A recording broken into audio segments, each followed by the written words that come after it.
गुरु चरण च विराजमान गुरु रूप प्यारी साध संगत जीओ, वाहिगुरु जी का खालसा वाहिगुरु जी की फतेह। वाहिगुरु आज्ञा मुख पवित्र हो जाता है, वाहिगुरु आज्ञा शुद्ध चरित्र हो जाता है, वाहिगुरु आज्ञा दुख चित्र हो जाता है, वाहिगुरु आज्ञा वैर चित्र हो जाता है। वाहिगुरु नाम ਦੀਆਂ ਬਖਸ਼ਿਸ਼ਾਂ ਰਹਿਮਤਾਂ ਚੋਲੀ ਬਹੁਤ ਸਦੀਆਂ ਇਹ ਅਰਦਾਸਾਂ ਜੋੜੀਆਂ ਆਪਾਂ रोज करने सवेरा से पावन पानी की विचार करना आप मिलजुल के निमाना जिया जतन कर रहे हैं। इसे आस्ते विश्वास के नाल की सतगुरु मेहर करके कृपा करके तरस करके जो पावन पानी पढ़न सुनने का बल बख्शिया है तो रहमत करके साढ़े हिंदे घरों इसकी कोई कहीं जरूर हो सके। बस इसे आस्ते विश्वास के नाल आप विचार कर रहे हैं, इस पावन पानी को पढ़ रहे हैं। आज सवेरा साहिब का तीजा शब्द ये भी गुरु नानक पातशाह के मुखारबिन तो जारी किया हुआ है। ये राग धनास्ती कहता है।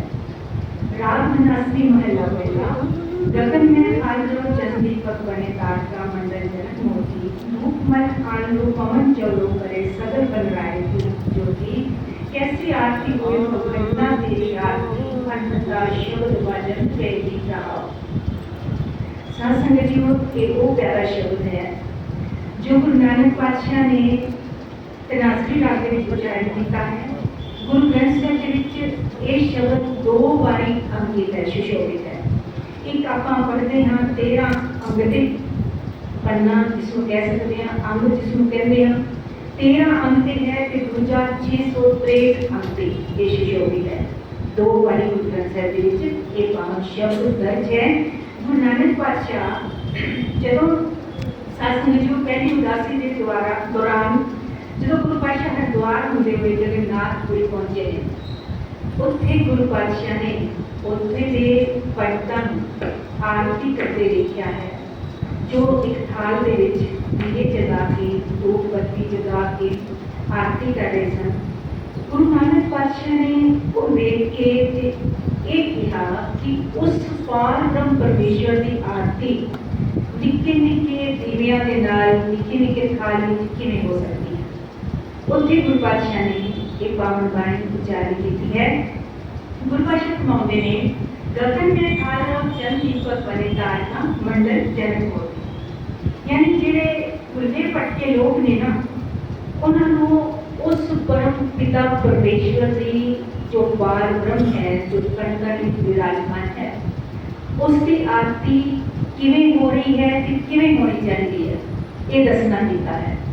किवें लोकी कर रहे हैं कि असल में किवें होनी चाहिए है। कुदरत का हवाला देके गुरु पातशाह ने बड़ा सुंदर समझाया है इस पावन शब्द के अंदर। गुरु पातशाह फरमाते हैं कि गगन में थाल चंद दीपक बने तार का मंडल जनक होती, कि जिवें मान लो कि सारा आसमान जिहड़ा है, आकाश जिहड़ा है वो एक थाल में आई है। सारा आकाश जो है एक थाल है, तो उस थाल में सूरज के चंद्रमा दो दीपक जग रहे हैं, रोशन हो रहे हैं या जगमगा रहे हैं। दीवियां में आरती की जाती है ना, छोटे छोटे दीवियां के नाम। गुरु पातशाह कहते हैं मान लो कि सारा आसमान जिहड़ा है वो एक थाल है। जिस थाली में आप करते हैं आरतियां की जाती है ना, थाली दीवे जगा के गुरु पातशाह कहते हैं सारा आकाश उस कुदरत वाले का एक थाल है मानो, ते उसके सूरज के चंद जिहड़े ने, सूरज के चंद जिहड़े ने वो दो दीवे ने, दो दीपक ने, वो जगमगा रहे हैं। ते कुदरत वालों ही जगमगा रहे हैं। उसके निक्के निक्के दीवियां नाल की आरती करोगे? सवाल किया गुरु नानक पातशाह ने। उस पार ब्रह्म परमेश्वर की जो अनंत व्यंत है, विशाल है, उस पार ब्रह्म परमेश्वर की आरती भी तो विशाल होनी चाहिए। वो निके निके दीवियां नाल किवें हो सकती है, निके निके थाल विच किवें हो सकती है? मानो सारा आसमान एक थाल है, सूरज के चंद्रमा जिहड़े ने वो दीपक ने, दो दीवे ने जो उस दे विच जगमगा रहे हैं ते वो रोशन कर रहे हैं।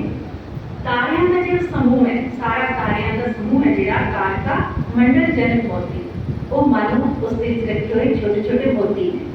उस थाल विच, आकाश रूपी थाल विच छोटे छोटे जिहड़े मोती के रूप विच जिहड़े तारे टिमटिमारे ने वो निके निके मोती ने। पूरा थाल सजा होया है, सूरज ते चंद्रमा दीपक भी नहीं आए ने ते सारे सितारे जिहड़े ने तारे जिहड़े ने वो उस विच निके निके मोती सुशोभित ने। उस तो बाद प्रश्न होंदे भूपमन आंलो पवन चौरो करे सकल बनराए फूलते होते। कितना प्यारा उदाहरण दिता गुरु पातशाह ने कि मल्ले पर्वत तो आने वाली जी हवा है उस थाल जिन्हें धूप जग रही होगी, धूप जगाई जाती है, अगरबत्ती धूप जगाई जाती है, सुगंधित सारे वातावरण को सुगंधित कर दे, सुवासित कर दे। कि कहते हैं जो मल्ले पर्वत तो आने वाली जी हवा है क्योंकि उसके साथ चंदन के रूप ने बहुत आयता देना।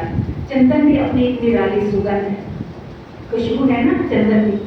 तो इसलिए कहते हैं उतों आने वाली सारी हवा क्यों प्रतीत होती है उस थाल विच धूप जग रही होवे। वो कुदरती तौर पर वो हवा जी है सारे वातावरण को सुगंधित ते सुवासित कर रही है, उस सारे माहौल को खुशनुमा बना रही है, सारा वातावरण उसके नाल जगमगा होता है, सुगंधित होता है।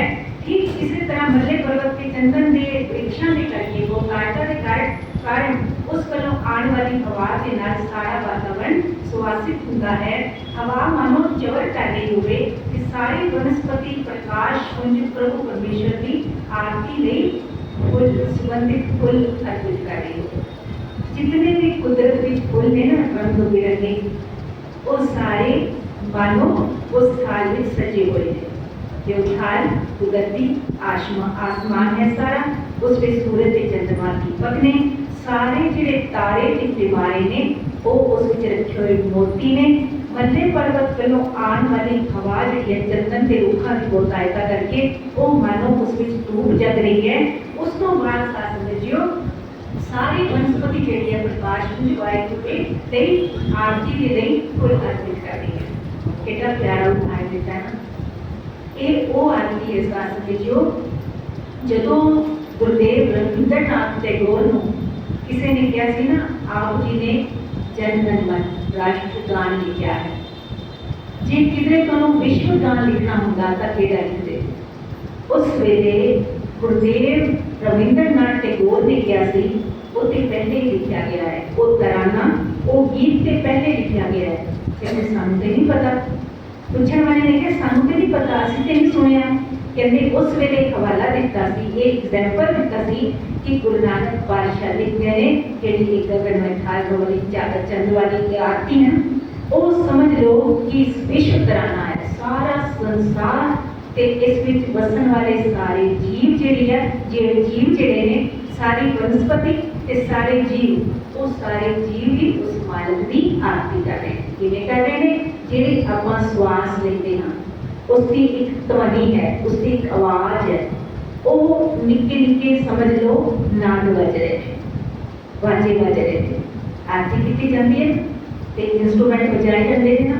तो सारे जिया जनता की जी धड़कन है ना, उस श्वासा की जी धड़कन है वो मानो उससे वाहिगुरू की आरती करते बाजे बज रहे हैं, निके निके बाजे बज रहे हैं। गुरु पातशाह फरमाते ने कैसी आरती हुई भवखंडा देवी आरती अनहता शब्द वादन तेरी राम।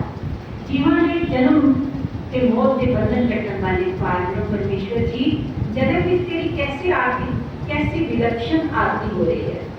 इस जगत में तेरी कैसी विलक्षण आरती हो रही है, कैसी अनोखी आरती हो रही है कि सारी प्रकृति सारे जीवा बिना बजाए एक तरह स्वाजे मानो उस आरती दे नगारे बज रहे हैं बिना बजाए।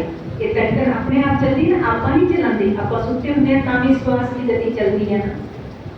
तो सारे समझ लो ये सारे नगारे ने कुदरत वाला आप भी बजा रहा है, इन्हों कोई बजा नहीं लिया, कोई बजा नहीं सकता, एक भी अपने आप मर्जी का श्वास नहीं रह सकता। इसलिए ये सारे निके निके नगाड़े बज रहे हैं उस मालिक की आरती करने जीवन में आवागमन को मुक्त करने वाले अकाल पुरख वाहिगुरू जीओ कुदरत द्वारा तेरी कैसी अद्भुत आरती हो रही है। तेरी प्राकृतिक आरती विच बिना बजाए एक लय जीवन की तड़कना रूपी छोटे छोटे मधुर तंबी वाले वाद्य यंत्र बज रहे हैं। कितना प्यारा उदाहरण देता है गुरु पातशाह ने सारी प्रकृति को समेट के ते उस मालिक की आरती करते हुए दिखाया है। वो पारब्रह्म आनंद है। उसकी आरती निके निके दीवियां दे नाल, निके निके थाल नाल, थोड़ी जी धूप बत्ती नाल किवें होवेगी। सारी कुदरत सारी प्रकृति कहते ने उसकी आरती करे। कई बार बंदा कहते ने ना भाई असीं नहीं मानते रब, ते कहते फिर कोई इतने एग्जाम्पल दे के दसे भी ये फिर किवें हो रहा है, किवें श्वास चल रहे हैं, किवें नदियां बह रही हैं, किवें पर्वत ने, किवें सब। फिर कहते हैं कुदरती है, तो कुदरत ही ते कादर है, कुदरत ही ते वो परमात्मा है, वो सारी प्रकृति उसी ने ते बनाई है। इसलिए ना उस बलिहारी कुदरत वस्या तेरा अंत न जारी रखिया। बलिहार चाहिए, गुरु नानक पातशाह कहते हैं तेरी इस कुदरत सुभान कहते वाह, तो कहते वाह वाह कर दे, ताई देवानी ढूंढना शुक्र शुक्र कर दे, उस मालिक का शुकराना कर दे। ते चलो इस प्रकृति के नाल कोई प्यार करता है, वो उस कादर के नाल ही प्यार करता है। कुदरत के नाल प्यार, कादर के नाल प्यार, उस रब जी नाल प्यार है। इसलिए साथ समझो, इस कुदरत वाले ने जो ये रचना रची है वो अद्भुत है, अनोखी है, विस्मयकारी है। जो कोई विस्मार में आके वह कह उठता है, उससे अंदरों वाहिगुरु निकलता है। वाह गुरु, क्या बात है। जो कहते हैं हैरान हो जाने आप कि कुदरत वाले दे नजारे देख के पता कदों कदों किस पल वो की नहीं करता है। इहो जी वनस्पति वन स्वने कोई गिनती नहीं, कोई ओड हद बनना नहीं। ते उस कुदरत वाले ने ये सारी प्रकृति साजी है, ते उस मालिक ने सारे जीवन जंतु बनाया है। वो मालिक ही सारे जीवन के स्मरण के भेद को बचाने वाला है। इसलिए उस मालिक ने गीत गाइए, उसकी महिमा करिए, उसके गीत कर गाते उसकी महिमा करते ही ये सारा जीवन सफल हो सकता है। वाहिगुरु रहमत करे, तरस करे, कोई कड़ी प्यार की इस पावन वाणी साड़ी युद्धि करा दे अंदर इस कदर रस वस जावे, जिस सदकी ये लोग सुखिए पर लोग सुहेले। नानक प्रभु आप मेरी व्यवस्था बन सके। खुलना चुका हिमा बख्शियो जी। वाहिगुरु जी का खालसा, वाहिगुरु जी की फतेह।